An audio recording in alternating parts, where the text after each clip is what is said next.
ਜਿਹੜਾ ਦੁਸ਼ਮਣ ਹੁੰਦਾ ਹੈ ਉਹ ਦੂਜੇ ਦੁਸ਼ਮਣ ਦੀਆਂ ਫੌਜਾਂ ਨੂੰ ਉਹਦੇ ਪੈਸੇ ਨੂੰ ਖਿਲਾਰ ਕੇ ਰੱਖਦਾ ਹੈ।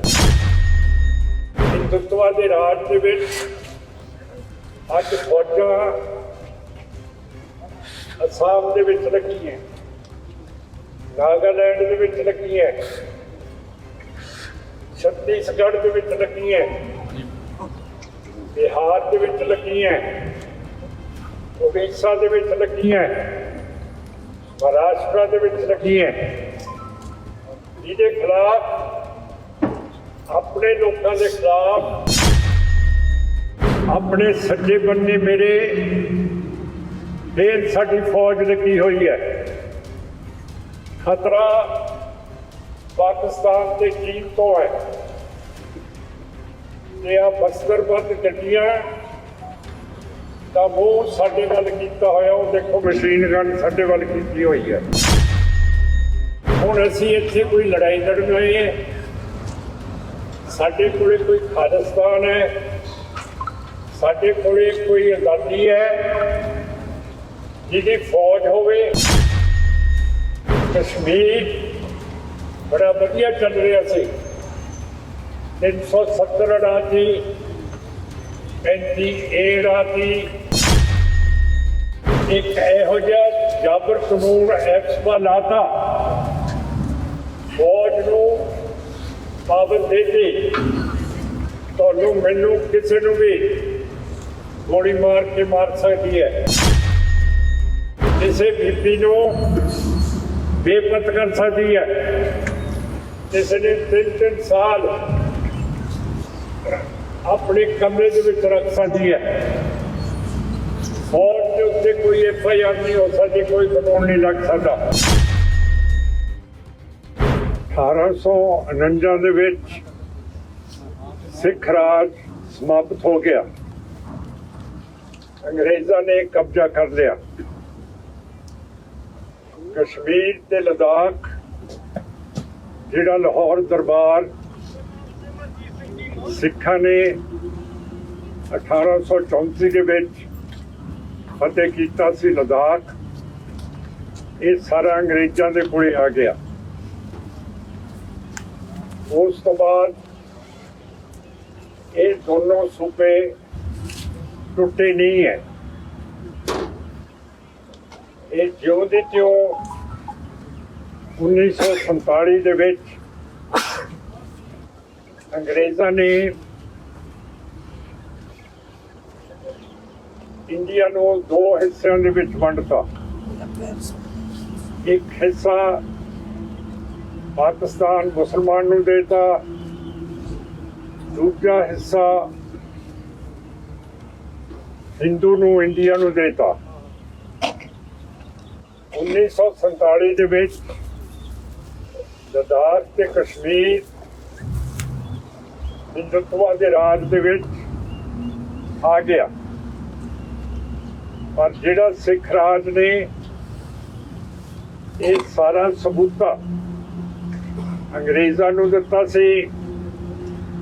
ਅੰਗਰੇਜ਼ਾਂ ਨੇ ਹਿੰਦੂਤਵਾ ਨਹਿਰੂ ਗਾਂਧੀ ਨੂੰ ਦਿੱਤਾ। ਨਹਿਰੂ ਗਾਂਧੀ ਇਹ ਹਿੰਦੂਤਵਾ ਦਾ ਰਾਜ ਕਸ਼ਮੀਰ ਨੂੰ ਇੱਕ ਨਹੀਂ ਰੱਖ ਸਕੇ।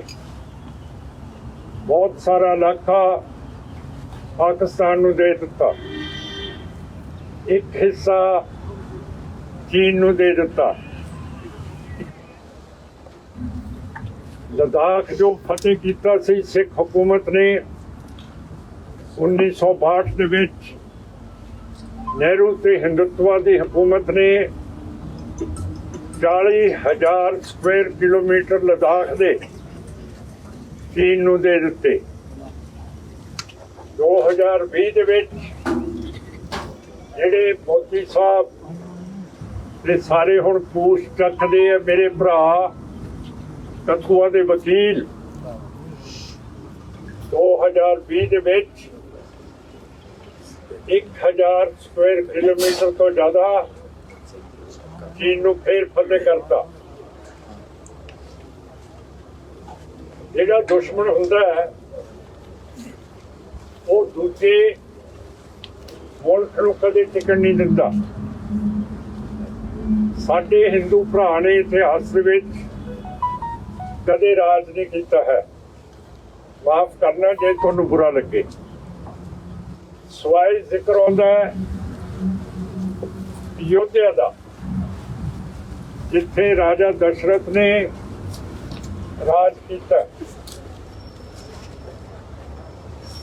ਅੱਜ ਸਾਡੇ ਹਿੰਦੂ ਭਰਾ ਨੂੰ ਪਤਾ ਨਹੀਂ ਰਾਜ ਕਿਵੇਂ ਕਰੀਦਾ। ਮਾਫ ਕਰਿਓ ਤੁਸੀਂ ਜਿਹੜੇ ਸੁਣ ਰਹੇ ਹੋ, ਕਿਉਂ ਕਰਕੇ ਜਿਹੜਾ ਦੁਸ਼ਮਣ ਹੁੰਦਾ ਹੈ ਉਹ ਦੂਜੇ ਦੁਸ਼ਮਣ ਦੀਆਂ ਫੌਜਾਂ ਨੂੰ, ਉਹਦੇ ਪੈਸੇ ਨੂੰ ਖਿਲਾਰ ਕੇ ਰੱਖਦਾ ਹੈ। ਹਿੰਦੂਤਵਾ ਦੇ ਰਾਜ ਦੇ ਵਿੱਚ ਅੱਜ ਫੌਜਾਂ ਅਸਾਮ ਦੇ ਵਿੱਚ ਲੱਗੀਆਂ, ਨਾਗਾਲੈਂਡ ਦੇ ਵਿੱਚ ਲੱਗੀਆਂ, ਛੱਤੀਸਗੜ੍ਹ ਦੇ ਵਿੱਚ ਲੱਗੀਆਂ, ਬਿਹਾਰ ਦੇ ਵਿੱਚ ਲੱਗੀਆਂ, ਉੜੀਸਾ ਦੇ ਵਿੱਚ ਲੱਗੀਆਂ, ਮਹਾਰਾਸ਼ਟਰ ਦੇ ਵਿੱਚ ਲੱਗੀਆਂ। ਜਿਹਦੇ ਖਿਲਾਫ, ਆਪਣੇ ਲੋਕਾਂ ਦੇ ਖਿਲਾਫ, ਜਿਨ੍ਹਾਂ ਨੂੰ ਕਹਿੰਦੇ ਹੈ ਨਕਸਲਾਈਟ ਹੈ ਜਾਂ ਇਹ ਮਾਓਵਾਦੀ ਹੈ, ਫੌਜਾਂ ਨੂੰ ਵੰਡ ਦਿੱਤਾ। ਆਪਣੇ ਸੱਜੇ ਬੰਨੇ ਮੇਰੇ ਫੇਰ ਸਾਡੀ ਫੌਜ ਲੱਗੀ ਹੋਈ ਹੈ। ਖਤਰਾ ਪਾਕਿਸਤਾਨ ਤੇ ਚੀਨ ਤੋਂ ਹੈ। ਤੇ ਆ ਬਸਤਰਬੰਦ ਗੱਡੀਆਂ ਦਾ ਮੂੰਹ ਸਾਡੇ ਵੱਲ ਕੀਤਾ ਹੋਇਆ, ਉਹ ਦੇਖੋ ਮਸ਼ੀਨ ਗਨ ਸਾਡੇ ਵੱਲ ਕੀਤੀ ਹੋਈ ਹੈ। ਹੁਣ ਮੇਰਾ ਮਤਲਬ ਹੈ, ਜਿਹੜਾ ਦੁਸ਼ਮਣ ਦੀ ਸੋਚ ਨੂੰ ਨਹੀਂ ਸਮਝਦਾ ਕਿ ਇੰਡੀਆ ਦੀਆਂ ਫੌਜਾਂ ਉਹਨਾਂ ਦੇ ਆਪਣੇ ਮੁਲਕ ਦੇ ਉੱਤੇ ਲੱਗੀਆਂ ਹੋਈਆਂ। ਹੁਣ ਅਸੀਂ ਇੱਥੇ ਕੋਈ ਲੜਾਈ ਲੜਨ ਆਏ ਹਾਂ? ਸਾਡੇ ਕੋਲੇ ਕੋਈ ਖਾਲਿਸਤਾਨ ਹੈ? ਸਾਡੇ ਕੋਲੇ ਕੋਈ ਆਜ਼ਾਦੀ ਹੈ ਜਿਹਦੀ ਫੌਜ ਹੋਵੇ? 1984 ਦੇ ਵਿੱਚ ਜਿਹੜੀ ਸਿੱਖ ਕੌਮ ਦੇ ਕੋਲੇ ਫੌਜ ਨਹੀਂ ਸੀ, ਇੰਦਰਾ ਗਾਂਧੀ ਤੇ ਇੰਡੀਆ ਨੇ ਬਰਤਾਨੀਆ ਦੀ ਫੌਜ, ਸੋਵੀਅਤ ਰੂਸ ਦੀ ਫੌਜ, ਆਪਣੀ ਫੌਜ ਦੇ ਨਾਲ ਆਪਣੇ ਸਿੱਖਾਂ ਦੇ ਉੱਤੇ, ਦਰਬਾਰ ਸਾਹਿਬ ਦੇ ਉੱਤੇ ਹਮਲੇ ਕਰਾਤੇ। ਫਿਰ ਤੁਸੀਂ ਆਪ ਕਦੇ ਸੋਚਿਓ ਰਾਤ ਨੂੰ ਜਦੋਂ ਸੌਂਗੇ ਕਿ ਕਿਸੇ ਮੋਦੀ ਸਾਹਿਬ ਨਾਲ ਕਿਸੇ ਨੂੰ ਅਕਲ ਹੈ ਕਿ ਕਿਵੇਂ ਰਾਜ ਕਰੀਦਾ? ਕਸ਼ਮੀਰ ਬੜਾ ਵਧੀਆ ਚੱਲ ਰਿਹਾ ਸੀ, 370 ਅੜਾਤੀ, 35 ਅੜਾਤੀ ਸੰਵਿਧਾਨ ਦੀ। ਇੱਕ ਇਹੋ ਜਿਹਾ ਜਾਬਰ ਕਾਨੂੰਨ ਐਕਸਪਾ ਲਾਤਾ, ਫੌਜ ਨੂੰ ਪਾਵਰ ਦੇਤੀ, ਤੁਹਾਨੂੰ ਮੈਨੂੰ ਕਿਸੇ ਨੂੰ ਵੀ ਗੋਲੀ ਮਾਰ ਕੇ ਮਾਰ ਸਕਦੀ ਹੈ, ਕਿਸੇ ਬੀਬੀ ਨੂੰ ਬੇਪਤ ਕਰ ਸਕਦੀ ਹੈ, ਕਿਸੇ ਨੇ 3-3 ਸਾਲ ਆਪਣੇ ਕਮਰੇ ਦੇ ਵਿੱਚ ਰੱਖ ਸਕਦੀ ਹੈ। ਫੌਜ ਦੇ ਉੱਤੇ ਕੋਈ FIR ਨਹੀਂ ਹੋ ਸਕਦੀ, ਕੋਈ ਕਾਨੂੰਨ ਨਹੀਂ ਲੱਗ ਸਕਦਾ। ਕਿ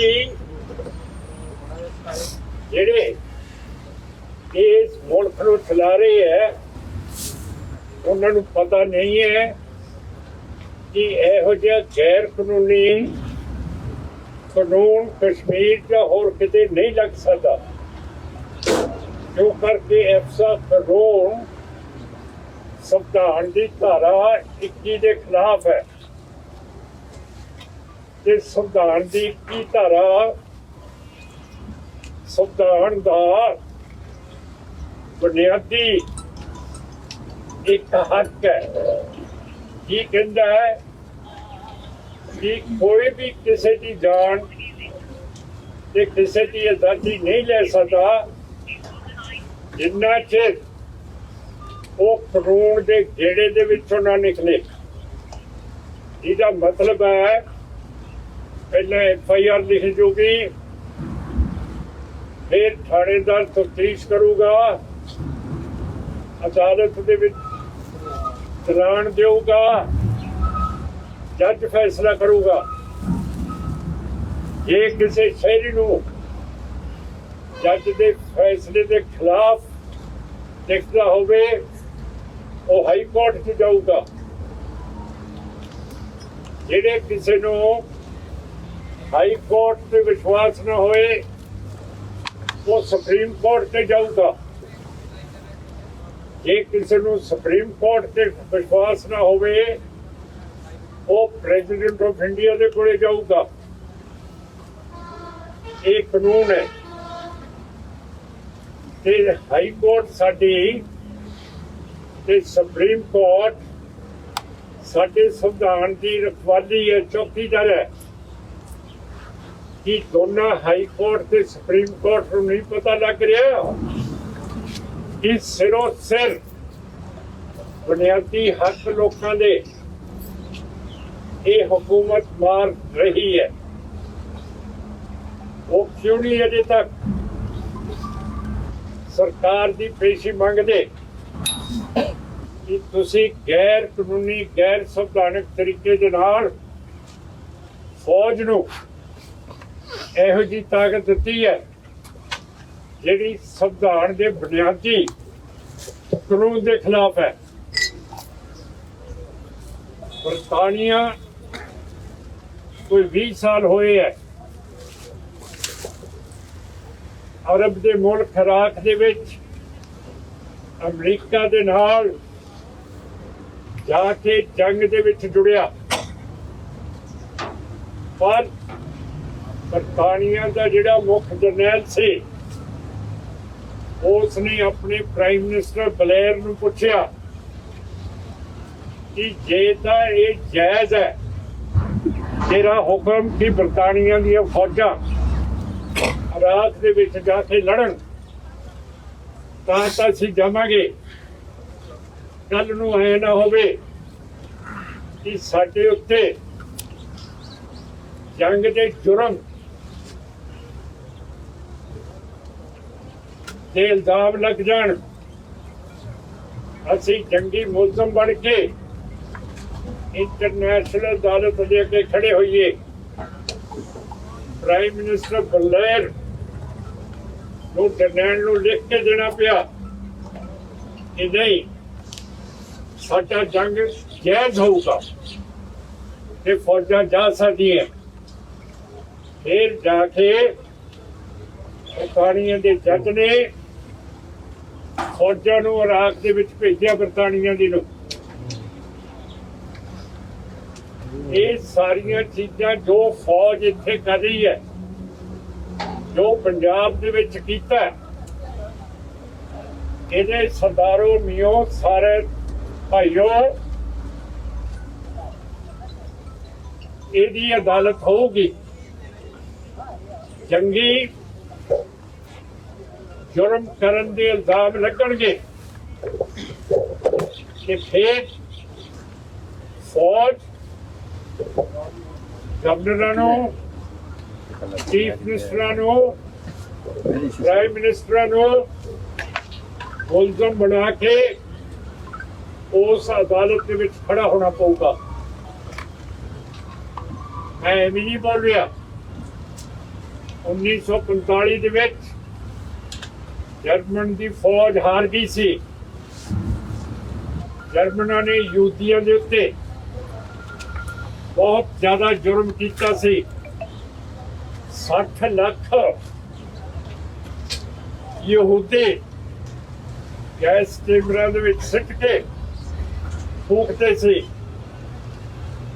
ਜਰਮਨ ਦਾ ਇੱਕ ਸ਼ਹਿਰ ਹੈ ਨਿਊਰਮਬਰਗ, ਉੱਥੇ ਇੰਟਰਨੈਸ਼ਨਲ ਦੇ ਜੱਜ ਬੈਠ ਕੇ ਸਾਰੇ ਮੁਲਕਾਂ ਦੇ ਤੇ ਜਿੰਨੇ ਵੀ ਜਰਮਨ ਜਰਨੈਲ ਸੀਗੇ ਜਿਨ੍ਹਾਂ ਨੇ ਜ਼ੁਲਮ ਕੀਤੇ ਸੀਗੇ ਉਹ ਖਟਾਰੇ ਦੇ ਵਿੱਚ ਖੜੇ ਹੋ ਗਏ।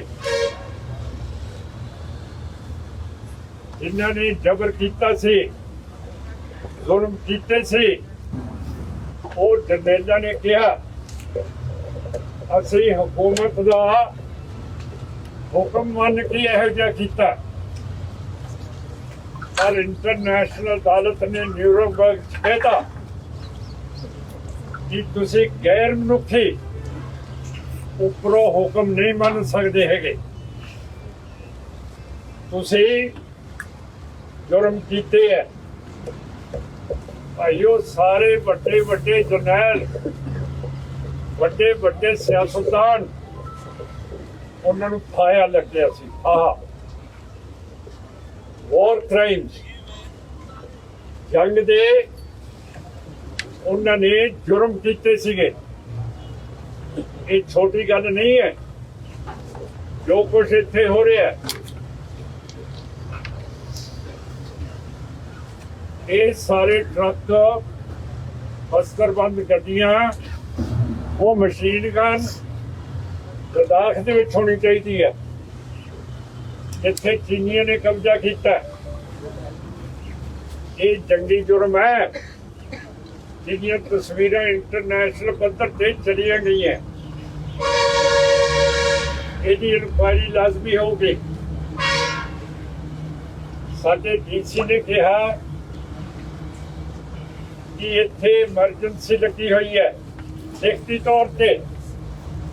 ਤਾਂ ਮੈਂ ਸਿਮਰਨਜੀਤ ਸਿੰਘ ਮਾਨ ਨੂੰ 144 ਦਾ ਨੋਟਿਸ ਦਿੱਤਾ ਕਿ ਕਢਾਓ। ਮੈਂ ਡੀਸੀ ਨੂੰ ਕਿਹਾ ਐਮਰਜੈਂਸੀ ਸਿਰਫ ਸਰਕਾਰਾਂ ਲਾਉਂਦੀਆਂ ਹੁੰਦੀਆਂ, ਜਿਹੜੇ ਦਾ ਡਿਪਟੀ ਕਮਿਸ਼ਨਰ ਨਹੀਂ ਐਮਰਜੈਂਸੀ ਲਾ ਸਕਦਾ।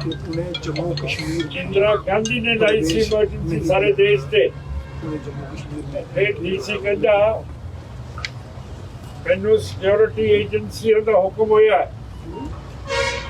ਕਿ ਮਾਨ ਇੱਥੇ ਨਹੀਂ ਰਹਿ ਸਕਦਾ, ਇਹ ਐਮਰਜੈਂਸੀ ਹੈ। ਮੈਂ 144 ਤਾਂ ਲਾਈ ਹੈ ਕਿਉਂ ਕਰਕੇ ਮੈਨੂੰ ਉੱਤੋਂ ਹੁਕਮ ਆਏ ਹੈ ਕਿ ਸਿਮਰਨਜੀਤ ਸਿੰਘ ਮਾਨ ਦੇ ਉੱਤੇ 144 ਲਾ ਦਿਓ, ਇਹਨੂੰ ਬਾਹਰ ਕੱਢੋ। ਮੈਂ ਕਿਹਾ ਜਿੰਨਾ ਚਿਰ ਸੰਵਿਧਾਨ ਦੇ ਵਿੱਚ ਲਿਖਿਆ ਹੋਇਆ ਹੈ ਕਿ ਕੋਈ ਵੀ ਜੱਜ ਜਾਂ ਡਿਪਟੀ ਕਮਿਸ਼ਨਰ ਮੇਰੇ ਖਿਲਾਫ ਆਰਡਰ ਨਹੀਂ ਦੇ ਸਕਦਾ, ਜਿੰਨਾ ਚਿਰ ਮੇਰਾ ਵਕੀਲ ਮੇਰੀ ਉੱਥੇ ਪੈਰਵੀ ਨਹੀਂ ਕਰੂਗਾ। ਆਰਟੀਕਲ 21 ਦੇਖੋ ਕਨਸਟੀਟਿਊਸ਼ਨ ਦੀ,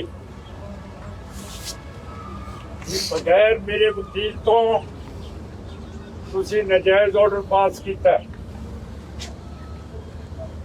ਫਿਰ ਮੈਂ ਕਿਹਾ ਕਿ ਜੇ 144 ਲੱਗੀ ਹੋਈ ਹੈ, ਮੇਰੇ ਇੱਥੇ ਤਾਂ 1000 ਬੰਦਾ ਇਕੱਠਾ ਹੋਇਆ, ਸਿਰਫ 5 ਬੰਦਿਆਂ ਤੋਂ ਜ਼ਿਆਦਾ ਇਕੱਠੇ ਨਹੀਂ ਹੋ ਸਕਦੇ, ਫਿਰ ਤੁਸੀਂ ਉਹਦੇ ਤੱਕ ਖੜੇ ਕਿਉਂ ਨਹੀਂ? ਇਹ ਸਾਰਾ ਕੁਛ ਨਜਾਇਜ਼ ਹੁਕਮ ਜਾਰੀ ਹੈ। ਤੇ ਜਿਹੜੇ ਵਕੀਲਾਂ ਨੇ ਬਿਆਨ ਦਿੱਤਾ ਕਿ ਸਿਮਰਨਜੀਤ ਸਿੰਘ ਮਾਨ ਦੇ ਲਈ ਕੋਈ ਵੀ ਵਕੀਲ ਕਠੂਏ ਦੇ ਸੈਸ਼ਨ ਜੱਜ ਦੇ ਅਦਾਲਤ ਦੇ ਵਿੱਚ ਉਹਦੇ ਹੱਕ 'ਚ ਪੇਸ਼ ਹੋਊਗਾ, ਕਠੂਏ ਦਾ ਸਾਰਾ ਵਕਾਲਤ ਕੋਈ ਸਿਮਰਨਜੀਤ ਸਿੰਘ ਮਾਨ ਦਾ ਵਕਾਲਤ ਨਹੀਂ ਕਰੂਗੀ। ਤੁਹਾਨੂੰ ਪਤਾ, ਤੁਸੀਂ ਦੱਸ ਦਿਓ ਵਕੀਲਾਂ ਨੂੰ ਕਿ ਕੱਲ ਅਸੀਂ ਹਾਈ ਕੋਰਟ ਦੇ ਚੀਫ ਜਸਟਿਸ ਨੂੰ ਦੱਸ ਦੇਣਾ ਕਿ ਆਹ ਦੇਖੋ ਜੀ, ਆਹ ਵਕੀਲਾਂ ਨੇ ਮਤਾ ਪਾਸ ਕੀਤਾ ਤੇ ਇਹਨਾਂ ਦਾ ਲਾਇਸੈਂਸ ਵਕਾਲਤ ਕਰਨ ਦੇ ਲਈ ਰੱਦ ਕਰੋ। ਜੇ ਨਾ ਕੀਤਾ ਫਿਰ ਸੁਪਰੀਮ ਕੋਰਟ ਦੇ ਵਿੱਚ ਜਾਊਗਾ ਕੇਸ। ਮੈਂ ਵਕੀਲਾਂ ਨੂੰ ਦੱਸ ਸਕਦਾ ਕਿ ਜਿਹੜਾ ਕਸ਼ਮੀਰ ਦਾ ਇਲਾਕਾ ਹੈ, ਇੱਕ ਗੜਬੜੀ ਕਾਰਨ ਇਲਾਕਾ ਹੈ। 1948 ਦੇ ਵਿੱਚ ਜਿਹਨੂੰ ਤੁਸੀਂ ਕਹਿੰਦੇ ਹੋ ਚਾਚਾ ਨਹਿਰੂ, ਉਸਨੇ UN ਸਿਕਿਉਰਿਟੀ ਕਾਉਂਸਲ ਦੇ ਵਿੱਚ ਕਸ਼ਮੀਰ ਦਾ ਮੁੱਦਾ ਲੈ ਕੇ ਗਏ ਸੀਗੇ ਤੇ UN ਸਿਕਿਉਰਿਟੀ ਕਾਉਂਸਲ ਨੇ 1948 ਦੇ ਵਿੱਚ ਮਤਾ ਪਾਸ ਕਰਤਾ ਕਿ ਸਾਰੇ ਕਸ਼ਮੀਰ ਦੇ ਵਿੱਚ ਪਲੇਬਸਾਈਟ ਹੋਊਗੀ। ਪਲੇਬਸਾਈਟ ਦਾ ਮਤਲਬ ਹੈ ਰਾਇਸ਼ਮਾਰੀ ਹੋਊਗੀ, ਇਲੈਕਸ਼ਨ ਹੋਊਗਾ ਕਿ ਲੋਕ ਕਿੱਧਰ ਜਾਣਾ ਚਾਹੁੰਦੇ ਹੈ। ਇਹ ਕਠੂਏ ਦੇ ਵਕੀਲੋਂ ਕੱਲ ਨੂੰ ਇਹ ਇਲਾਕਾ ਕਿਤੇ ਹੋਰ ਚਲਿਆ ਜਾਂਦਾ ਹੈ ਨਾ। ਡਾਵਾਡੋਲ ਸਥਿਤੀ ਇਸ ਸੂਬੇ ਦੀ। ਲਦਾਖ ਦੀ ਗੱਲ ਕਰੀਏ 2020 ਦੇ ਵਿੱਚ ਮਈ ਜੂਨ ਦੇ ਵਿੱਚ ਚੀਨ ਨੇ ਹਮਲੇ ਕਰਤੇ ਲਦਾਖ ਦੇ ਉੱਤੇ। ਮੈਨੂੰ DC ਸਾਹਿਬ ਕਹਿੰਦਾ ਮੈਨੂੰ ਇੰਟੈਲੀਜੈਂਸ ਨੇ ਖਬਰਾਂ ਦਿੱਤੀਆਂ ਕਿ ਸਿਮਰਨਜੀਤ ਸਿੰਘ ਮਾਨ ਜੇ ਵਾਪਸ ਨਾ ਗਿਆ ਤੇ ਇੱਥੇ ਐਮਰਜੈਂਸੀ ਦੀ ਗੱਲ ਹੋ ਗਈ ਹੈ। ਮੈਂ ਕਿਹਾ DC ਸਾਹਿਬ ਜੇ ਇੰਟੈਲੀਜੈਂਸ, ਮੈਂ ਕਿਹਾ ਫਿਰ ਤੁਹਾਨੂੰ ਤੁਹਾਡੀਆਂ ਏਜੰਸੀਆਂ ਨੇ ਇਹ ਕਿਉਂ ਨਹੀਂ ਦੱਸਿਆ ਕਿ ਅਮਰੀਕਾ ਦੀਆਂ ਫੌਜਾਂ ਅਫਗਾਨਿਸਤਾਨ ਨੂੰ ਛੱਡ ਕੇ ਜਾ ਰਹੀਆਂ। ਤੁਸੀਂ ਉੱਥੇ ਸਿੱਖ ਤੇ ਹਿੰਦੂ ਪਹਿਲਾਂ ਕੱਢ ਲੈਂਦੇ। ਤੁਹਾਡੀਆਂ ਇੰਟੈਲੀਜੈਂਸ ਖੁਫੀਆ ਏਜੰਸੀ ਰॉ ਤੇ IB ਨੇ ਕਿਉਂ ਨਹੀਂ ਦੱਸਿਆ ਕਿ ਰੂਸ ਨੇ ਯੂਕਰੇਨ ਦੇ ਉੱਤੇ ਹਮਲਾ ਕਰ ਲੈਣਾ। ਤੁਸੀਂ 10,000 ਡਾਕਟਰ ਜਿਹੜੇ ਪੜ੍ਹਨ ਗਏ ਹੋਏ ਸੀਗੇ ਉਹਨਾਂ ਨੂੰ ਇੰਡੀਅਨ ਨੂੰ ਪਹਿਲਾਂ ਕੱਢ ਲੈਂਦੇ। ਇਹ ਏਜੰਸੀਆਂ ਸਿਰਫ ਸਿਮਰਨਜੀਤ ਸਿੰਘ ਮਾਨ ਦੇ ਉੱਤੇ ਚੱਲਦੀਆਂ। ਨਾ ਤੁਹਾਨੂੰ ਰੂਸ ਦਾ ਪਤਾ, ਨਾ ਅਮਰੀਕਾ ਦਾ ਪਤਾ, ਨਾ ਚੀਨ ਦਾ ਪਤਾ। ਇਹ ਮੋਦੀ ਸਾਹਿਬ ਨੇ ਰॉ ਤੇ IB ਤੇ ਹੋਮ ਉਹਨਾਂ ਦੀਆਂ ਨੌਕਰੀਆਂ ਵਧਾ ਦਿੱਤੀਆਂ। ਸ਼ਾਬਾਸ਼ ਬੱਚਿਓ, ਤੁਸੀਂ ਸਾਨੂੰ ਦੱਸਿਆ ਨਹੀਂ ਟਾਈਮ ਸਿਰ। ਉਹਨਾਂ ਦੀ ਰਿਟਾਇਰਮੈਂਟ ਆ ਗਈ ਪਰ ਸ਼ਾਹ ਜੀ ਨੇ ਤੇ ਮੋਦੀ ਸਾਹਿਬ ਨੇ 2-2 ਸਾਲ ਹੋਰ ਵਧਾ ਦਿੱਤੀਆਂ। ਹੁਣ ਜਦੋਂ ਰਾਜ ਹੀ ਨਾ ਕਦੇ ਕੀਤਾ ਹੋਏ ਤੇ ਘੱਟਾ ਪਤਾ ਹੁੰਦਾ ਰਾਜ ਦਾ। ਜਦੋਂ ਤੁਸੀਂ ਕਿਸੇ ਨੂੰ ਪੈਨਸ਼ਨ ਹੋਣ ਦੇ ਬਾਅਦ 2 ਸਾਲ ਦੀ ਇਮਾਰਤ ਦੇ ਦਿੰਦੇ ਹੋ, ਅਮੋਲਾ ਜਿਹੜੇ ਦੇਖੋ 35 ਸਾਲ ਅਫਸਰਾਂ ਨੇ ਆਪਣੀ ਨੌਕਰੀ ਕੀਤੀ ਹੈ, ਆਪਣੀਆਂ ਸੇਵਾ ਦਿੱਤੀਆਂ, ਉਹ ਤਾਂ ਪਹਿਲਾਂ ਹੀ ਮੁਕਤ ਹੋ ਜਾਣਗੇ ਨੌਕਰੀ ਤੋਂ। ਜਦ ਤੱਕ ਤੁਹਾਡਾ ਮੌਜੂਦਾ ਡਾਇਰੈਕਟਰ ਰਿਟਾਇਰ ਹੋਊਗਾ ਫਿਰ ਤੁਹਾਡੇ ਹੇਠਲੇ ਅਫਸਰਾਂ ਦੇ ਵਿੱਚ ਕਿਹੜਾ ਤਸ਼ਾ ਹੋਊਗਾ ਕਿ ਤੁਹਾਡੀ ਸੇਵਾ ਦਿਲ ਦੇ ਨਾਲ ਮਨ ਨਾਲ ਕਰਨ ਕਿ ਇੱਕ ਦਿਨ ਅਸੀਂ ਵੀ ਉੱਤੇ ਚੜਾਂਗੇ। ਸੋ ਮੇਰਾ ਮਤਲਬ ਹੈ, ਮੈਂ ਨਹੀਂ ਕਹਿੰਦਾ ਕਿ ਇਹਨਾਂ ਦੇ ਵਿੱਚ ਕਮੀ ਹੈ, ਨਹੀਂ BJP RSS ਕੋਈ ਕਮੀ ਨਹੀਂ ਹੈ। ਜਦੋਂ ਰਾਜ ਹੀ ਨਾ ਕੀਤਾ ਹੋਏ, ਨਵੀਂ ਘਟਾਉਣਾ ਆ ਜੇ ਬੱਚੇ ਦੇ ਹੱਥ 'ਚ ਤੇ ਤੁਸੀਂ ਦੇਖਦੇ ਹੋ ਕਿ ਮੋਟਰ ਲੈ ਲੂਗਾ, ਮੋਟਰ ਦੇ ਟਾਇਰਾਂ ਦੇ ਪਹੀਏ ਖੋਲ ਦੂਗਾ। ਜੇ ਹਵਾਈ ਜਹਾਜ਼ ਲੈ ਦੋਗੇ ਉਹਦੀ ਬੈਟਰੀ ਕੱਢ ਦੂਗਾ। ਮਤਲਬ ਹੈ ਇਹੋ ਜਿਹੇ ਬੰਦਿਆਂ ਦੇ ਅਧੀਨ ਅਸੀਂ ਲੱਗੇ ਹੋਏ ਆ। ਸਾਰਾ ਇੰਡੀਆ ਇਹੋ ਜਿਹੇ ਬੰਦਿਆਂ ਦੇ ਅਧੀਨ ਲੱਗਿਆ ਹੋਇਆ। ਫਿਰ ਕਿੰਨੀ ਆਜ਼ਾਦੀ ਹੈ। 15 ਅਗਸਤ ਕਹਿੰਦੇ ਆਜ਼ਾਦੀ ਮਿਲੀ ਹੈ ਇੰਡੀਆ ਨੂੰ। ਐਤਕੀ 15 ਅਗਸਤ ਨੂੰ 2002 ਦੇ ਵਿੱਚ ਮੁਸਲਮਾਨਾਂ ਦੇ ਉੱਤੇ ਜ਼ਬਰ ਮੋਦੀ ਸਾਹਿਬ ਨੇ ਕਰਾਇਆ ਸੀ ਜਦੋਂ ਗੁਜਰਾਤ ਦੇ ਚੀਫ ਮਿਨਿਸਟਰ ਸੀਗੇ। ਇੱਕ ਮੁਸਲਮਾਨ ਬੀਬੀ ਸੀ, ਉਹਦਾ ਨਾਮ ਸੀ ਬੀਬੀ ਬਾਣੋ। ਉਸ ਦਾ ਇੱਜ਼ਤ ਲੁੱਟ ਲਈ, ਉਸ ਦੇ ਭੈਣ ਭਰਾ ਮਾਰ ਕੇ 14 ਮੈਂਬਰ ਉਹਦੇ ਮਾਰ ਤੇ ਜਾਨੋ। ਉਹਦੀ ਧੀ ਡਰ ਕੇ ਭੀੜ ਆਪਣੀ ਮਾਂ ਦੀਆਂ ਲੱਤਾਂ ਨੂੰ ਘੁੱਟ ਕੇ ਜੱਫੀ ਪਾ ਲਈ, ਉਹਦੇ ਸਿਰ ਦੇ ਵਿੱਚ ਤਲਵਾਰ ਮਾਰੀ, 2 ਟੋਟੇ ਕਰਤੇ ਉਹਦੇ ਦਿਮਾਗ ਦੇ। ਤੇ 15 ਅਗਸਤ ਇਸ ਸਾਲ ਕਹਿੰਦੇ ਆਜ਼ਾਦੀ ਦੇ ਦਿਨ ਮੋਦੀ ਸਾਹਿਬ ਤੇ ਬੀਜੇਪੀ ਨੇ ਉਹ ਸਾਰੇ ਬਲਾਤਕਾਰੀ ਤੇ ਕਾਤਲ ਆਦਮੀ ਛੱਡ ਦਿੱਤੇ।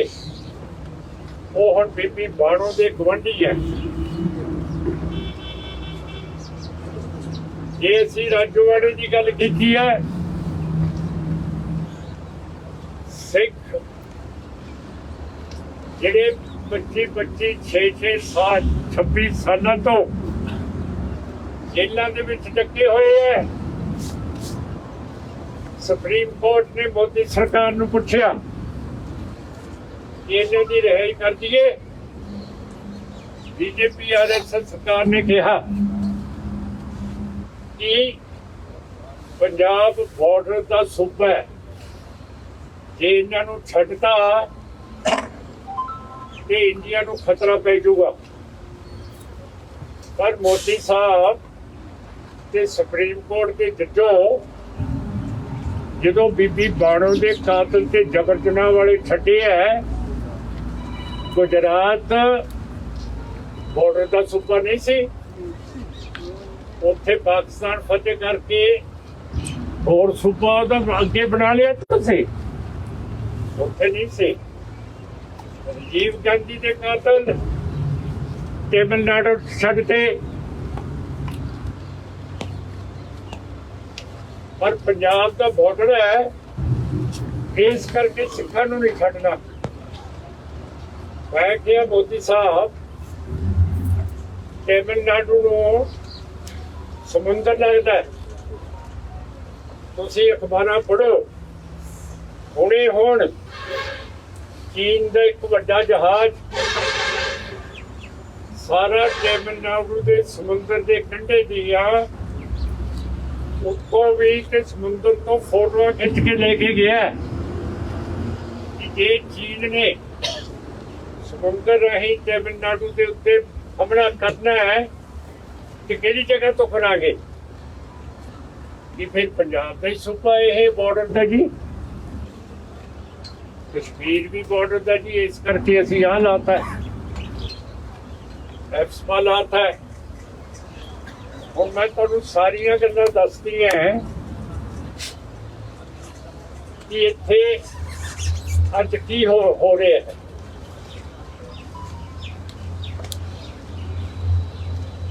ਤੇ ਅਗਲੇ ਸਾਲ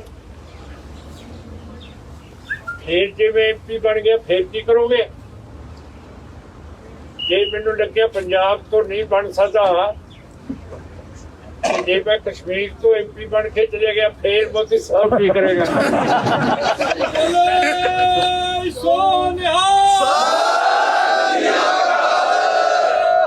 ਮਾਨ ਸਾਹਿਬ ਜਿੰਦਾਬਾਦ, ਮਾਨ ਸਾਹਿਬ ਜਿੰਦਾਬਾਦ, ਮਾਨ ਸਾਹਿਬ ਜਿੰਦਾਬਾਦ। ਕਸ਼ਮੀਰ ਦੇ ਵਿੱਚ ਸੇਬ ਹੁੰਦੇ ਆ, 8,500 ਟਰੱਕ ਸੇਵਾਂ ਦੇ ਲੱਦੇ ਹੋਏ। ਇੱਕ ਮਹੀਨਾ ਗਵਰਨਰ ਸਾਹਿਬ ਨੇ ਬਾਹਰ ਨਹੀਂ ਨਿਕਲਣ ਦਿੱਤੇ। ਇੱਕ ਪਾਸੇ ਕਸ਼ਮੀਰੀਆਂ ਨੂੰ ਗੋਲੀਆਂ ਮਾਰ ਦੋ, ਦੂਜੇ ਪਾਸੇ ਇਹਨਾਂ ਦੀ ਮਾਲੀ ਹਾਲਤ ਹੈ, ਉਸ ਨੂੰ ਖਤਮ ਕਰ ਦੋ। फिर मैं तगड़ा बयान दिता। 2 दिनों बाद 8,500 ट्रक थले नूं चल पिया। एएसपी दी तबादला हो गया, जिन्हें रोके सीगे। रोके तो हुकूमत ने सीगे, आपने डीसी ने थोड़ी मेरा ऑर्डर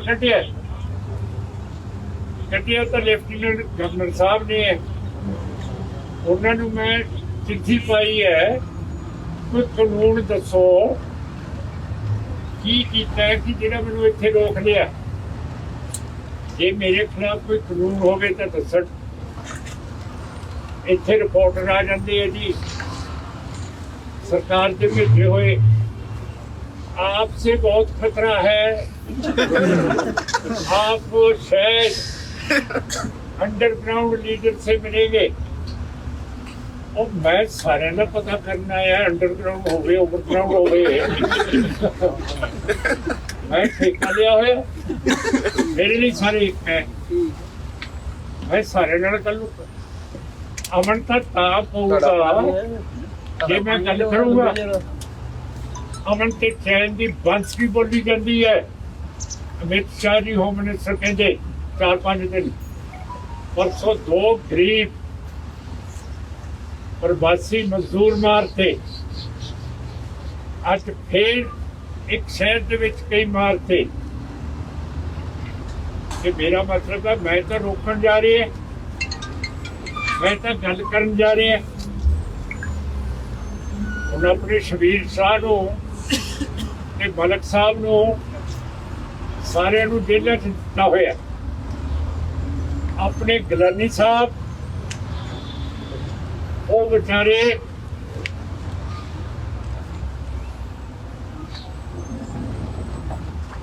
ਤੁਹਾਡੇ ਲਈ लड़ते लड़ते ਸਾਡੇ ਮਰਵੈਜ਼ ਸਾਹਿਬ ਜਿਵੇਂ एक शंकराचार्य है, मुसलमानों के मरवैज होंगे है। उन्होंने 6 महीने तो जामा मस्जिद विच नमाज नहीं पढ़न दी। हम दसो जेड़े मुसलमानों का लीडर है वो नमाज नहीं कर सकता जामा मस्जिद दे विच, ते फिर की इत्थे आजादी है जी।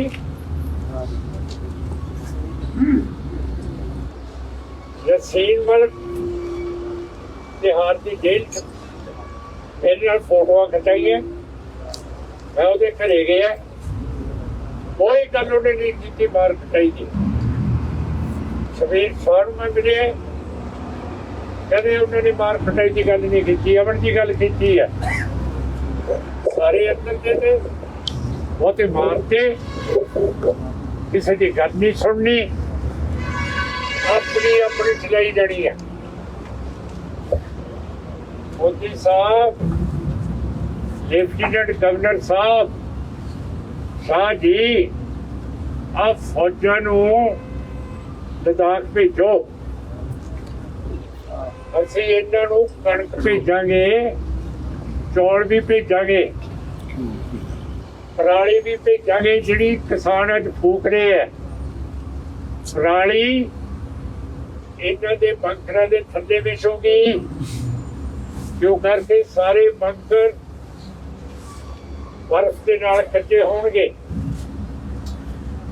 असीं नहीं चाहुंदे कि चीनी लद्दाख दे विच आ जाण, पर तुसीं मनदे ही नहीं लद्दाख दे विच चीनी आ गई है। उन्हों का बयान है कि चीन के विच अफड़ा तफड़ी पई हुई है कि चीन ने 1 इंच भी लद्दाख की कब्जे के विच 2020 के विच मई जून तो बाद कब्जे के विच नहीं की। पर मोदी सरकार कहती है कि चीन दियां फौजां जिहड़ी स्थिति 2020 ਦੇ ਵਿੱਚ फरवरी 2 ਮਹੀਨੇ ਸੀ ਉੱਥੇ ਜਾਣ।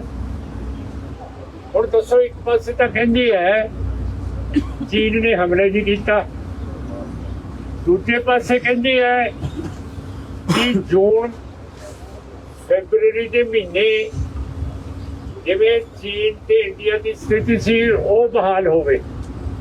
ਉਹ ਯਾਰ ਅਸੀਂ ਕੀ ਇਹ ਪੜ੍ਹੇ ਲਿਖੇ ਨਹੀਂ, ਸਾਨੂੰ ਪਤਾ ਨਹੀਂ ਕੀ ਹੋ ਰਿਹਾ। ਕੀ ਸਮਝਦੇ ਹੋ? ਕਿਵੇਂ ਰਾਜ ਚਲਾਓਗੇ ਇਸ ਤਰ੍ਹਾਂ ਲੋਕਾਂ ਨੂੰ ਮਾਰ ਕੇ ਕੁੱਟ ਕੇ ਪਿੱਟ ਕੇ ਦਹਿਸ਼ਤ ਫੈਲਾ ਕੇ? ਫਿਰ ਤੁਸੀਂ ਕਿਵੇਂ ਦਹਿਸ਼ਤ ਨਾਲ ਰਾਜ ਕਰ ਸਕਦੇ ਹੋ? ਰੰਗ ਸੇਵ ਨੇ ਟਰਾਈ ਕੀਤਾ ਸੀ ਪਰ ਕੀ ਮੁਗਲ ਰਾਜ ਰਹਿ ਗਏ? ਫਿਰ ਬੰਦਾ ਸਿੰਘ ਬਹਾਦਰ ਨੇ ਛੇਤੀ ਉਸ ਤੋਂ ਬਾਅਦ ਮੁਗਲ ਰਾਜ ਦੀਆਂ ਜੜ੍ਹਾਂ ਪੱਟ ਦੀਆਂ। ਬੰਦਾ ਸਿੰਘ ਬਹਾਦਰ ਤੁਹਾਡਾ ਕਸ਼ਮੀਰੀ ਸਿੰਘ ਸੀ, ਉਹਨੂੰ ਫਖਰ ਹੋਣਾ ਚਾਹੀਦਾ ਕਿ ਤੁਹਾਡੇ ਬਜ਼ੁਰਗਾਂ ਨੇ ਜਿਹੜੇ ਬਾਦਸ਼ਾਹ ਨੇ ਇੰਨੇ ਜ਼ੁਲਮ ਕੀਤੇ ਹੈ ਉਹਦੀ ਸਾਰੀ ਰਾਜ ਖਤਮ ਕਰਦਾ, ਜੜ੍ਹਾਂ ਤੋਂ ਪੱਟਦਾ। ਇਹ ਜ਼ਾਲਮਾਂ ਦਾ ਹੱਕ ਹੁੰਦਾ, ਇਹ ਹੁੰਦਾ ਇਹਨਾਂ ਦਾ ਹਾਲ। ਕਿ ਮੈਂ ਤਾਂ ਇਹੀ ਕਹਿ ਸਕਦਾ ਹੈ ਕਿ ਤੁਸੀਂ ਤਕੜੇ ਹੋ ਜਿਹੜਾ ਮੈਨੂੰ ਸੁਣਨ ਆਏ ਹੋ। ਜੇ ਮੈਂ ਅੱਜ ਦਾ ਰੱਖਿਆ ਵਜ਼ੀਰ ਹੁੰਦਾ ਇਹ ਸਾਰੇ ਲਦਾਖ ਨੂੰ ਡਰਦੇ ਹੁੰਦੇ ਆ। ਕੀ ਬੋਲੇ ਸੋਨਿਹਾਲ। ਚਲੋ ਕੀ ਪਤਾ ਤੁਸੀਂ ਬਣਾ ਦਿਓ। ਬਿਲਕੁਲ ਬਣਾਓ। ਫਿਰ ਮੈਂ ਫਿਰ ਆਏ ਧੰਨਵਾਦ ਕਰਦਾ ਤੁਹਾਡਾ ਸਾਰਿਆਂ ਦਾ।